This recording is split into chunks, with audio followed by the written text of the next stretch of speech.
Peanut butter M&Ms are my absolute favorite American snack, but apparently they're also potentially carcinogenic and even illegal in France where I live because of their dangerous ingredients. Like seriously, if you look at those news articles about harmful American products, you wouldn't really expect that they're just talking about candy. It turns out that M&Ms and a lot of colorful American snacks are technically banned in Europe because of the dyes that make them so bright. Obviously, I'm not a food scientist, so I'm using this app called Yuka to scan the barcodes of these potentially banned foods and tell me what's going on. So the exact issue with this particular pack of M&Ms is called Yellow 5, and you've probably guessed it, it's a yellow dye, and it's not really good news because it's suspected to contribute to hyperactivity in children. And here, if you're like me, you're probably wondering, why do we need this bad stuff in our food? And for that, we have to look together at Fruit Loops. And in particular, this ingredient comparison. The first thing you notice is that there's way more ingredients in the US version, and a lot of the bad ones in red are the food dyes we talked about, but there's also BHT, which is potentially carcinogenic. And meanwhile, if you look at the European version, it uses natural dyes like carrots, cherries, and radishes. And you know, these are all very reassuring words to read when you're buying cereal and almost makes you disregard the sugar content. But if we look at what's inside the box, I have to say that the European version looks so sad compared to the American version. So yeah, that's one of the many reasons why we have those additives, is to make foods more attractive to consumers in a way, and obviously increase profit. And let me tell you, there's no better example of that than the next food we're gonna talk about. And by the way, you might think you're safe if you're not eating processed foods, but that's not fully the case, and I'll tell you why in a bit. But I need to tell you about the most controversial food of them all, which is Flamin' Hot Cheetos. So Flaming Hot Cheetos are so fascinating to me. First, because I've never had them and they have almost a cult following, but also because they're at the center of a controversy that sums up the whole issue with banned foods pretty well. So yeah, a lot of people are calling out Flaming Hot Cheetos for the ingredients that are very, very bad for you, and also for being very addictive. Like apparently once you try them, you just can't stop eating them. So as I was telling you, I've never had Flaming Hot Cheetos. That's just not a thing in France. So, you know, I just want to see it for myself and try them and see what's going on.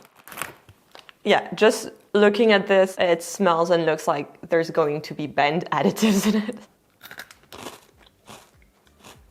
Oh wow, it is spicy. Oh my god.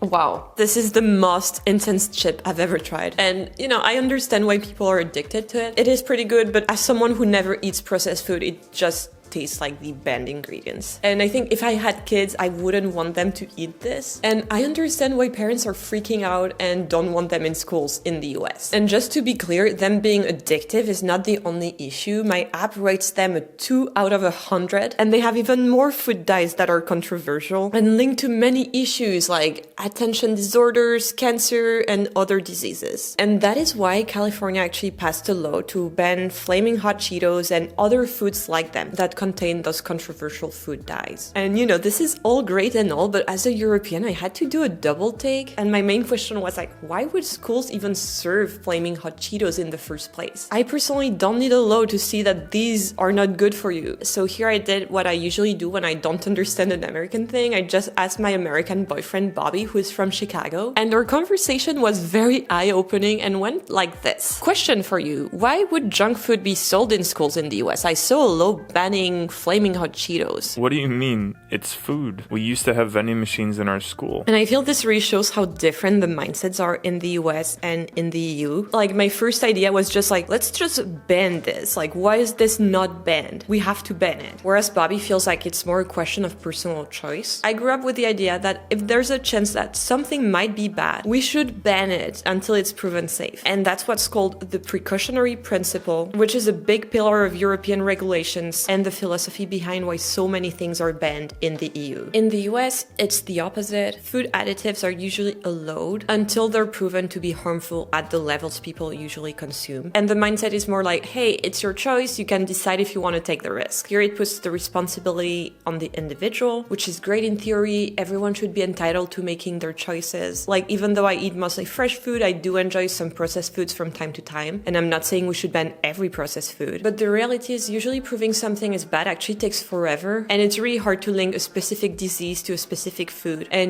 by the time it's proven, the harm is already done. And the difference between these two mindsets is why the US allows more than 10,000 additives and the EU around 300. But this doesn't mean that the additives allowed in the EU are not controversial, and I'll tell you a bit more about that in a bit, but first I can't talk about controversial additives without talking about Mountain Dew. And before we move forward, I wanted to thank today's sponsor, Skillshare. Skillshare is an online community for creatives with thousands of online classes led by the best experts. So recently I've been really into writing. I spend a lot of time writing and researching for these videos, and I'm always looking for more inspiration and better ideas. So I've taken this class called Creative Writing Bootcamp, Start a Brand New Story by Miley Goldberg, and seriously, it has been so fun learning about this new topic. Skillshare also has learning paths, which are a curated collection of classes. And I've just started this new one called Creative Essay Writing, Explore the Personal and Powerful, which I feel will give me a lot of new ideas to work from. Also on Skillshare, you can learn about many other fun things like illustration, film, design, entrepreneurship, and many more. And if you want to try it, you can try any class for free today, because the first 500 people to use my link in the description below will receive a 1-month free trial of Skillshare. And the story around Mountain Dew is fascinating to me and such a good example of the role we play as consumers, and also of how things are actually a bit more complex than we think. Alright, so you've probably heard the crazy claim a few years ago that there's flame retardant in your Mountain Dew. And this actually comes from this Facebook post that blew up in 2017 that literally just said that. The post went super viral, it had 1 million shares, a lot of different newspapers starting reporting that Mountain Dew had flame retardant. More on that in a bit, but the post did have a real impact, among with other things, because this lady wrote to PepsiCo, which is the company that makes Mountain Dew, and they actually answered. They removed the controversial additive from the product. And honestly, I really like that because it shows how much power we have as consumers. And just so you know, it's actually super easy to call out some brands. Both resources I've used to research this video actually make it super easy to do so. The app I was showing you even has a feature called Call Out the Brand, where you can send a pre-written message to the brand telling them to remove the bad additives. Alright, now as we should, let's fact check the Facebook post. So there was never actual flame retardant in the Mountain Dew, but there was an ingredient called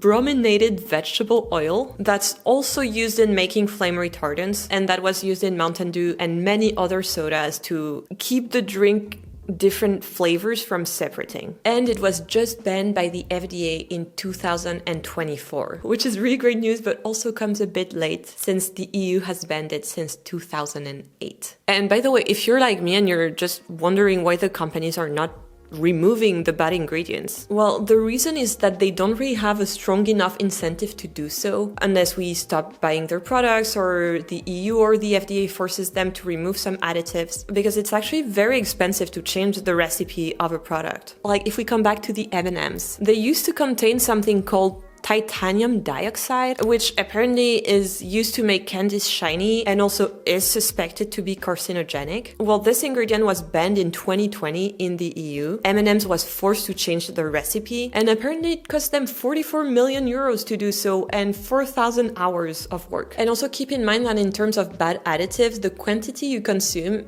actually plays a big role. Like for Mountain Dew, most of the health issues people were having actually came from extreme cases where people drank gallons of Mountain Dew every single day, which, is another issue. I'm no doctor, but I do know that consuming gallons of sugary drinks every day is not good for you. And if you're thinking you're safe because you don't drink gallons of soda and a ton of candy every single day, just know that there's American whole foods and natural products that are also banned in the EU, like eggs. If you're from the US, you know that you have to keep your eggs in the fridge. But actually, when you shop for eggs in the EU, it kind of looks like this. Like here I am at my local shop and eggs are not refrigerated, like they're on a random shelf. And it's because US eggs are actually washed in the US, which kind of destroys a protective coating that's on the shell of the egg. And once this coating is gone, the eggs are more vulnerable to bacteria and they do need to be refrigerated. In the EU, the eggs are not washed, so it's pretty common to see the eggs with poops or feathers. And once again, I find that interesting because what's considered safe varies so much from country to country. Like for example, American chicken is washed with chlorine, which apparently is to protect the consumer from salmonella, but this is actually not allowed in the EU. And it's not only chicken, American beef or any kind of meat that has been treated with hormones is banned in the EU since 1981, so you can only import hormone-free beef to Europe, and that's one of the reasons why McDonald's actually uses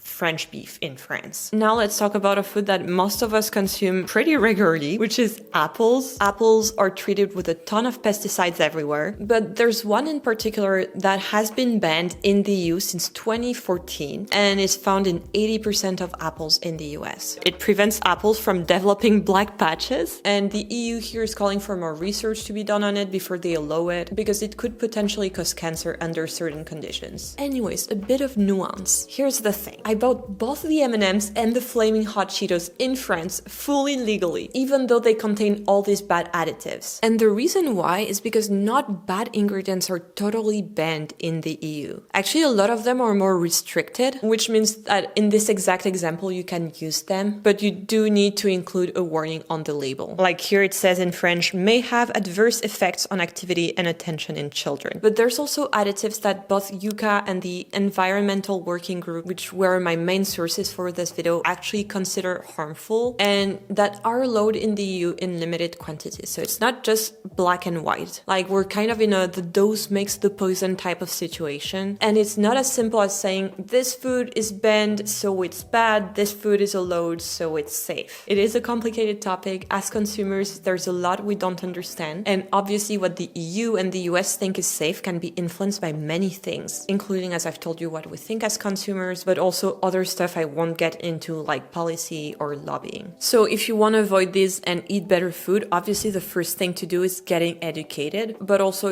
trying to avoid processed food as much as possible, reading ingredient lists, and speaking up about it when you can. But actually, there's so much more to the story, and I've made other videos about it, and you should absolutely check them out. So click on one of these, and I'll see you there.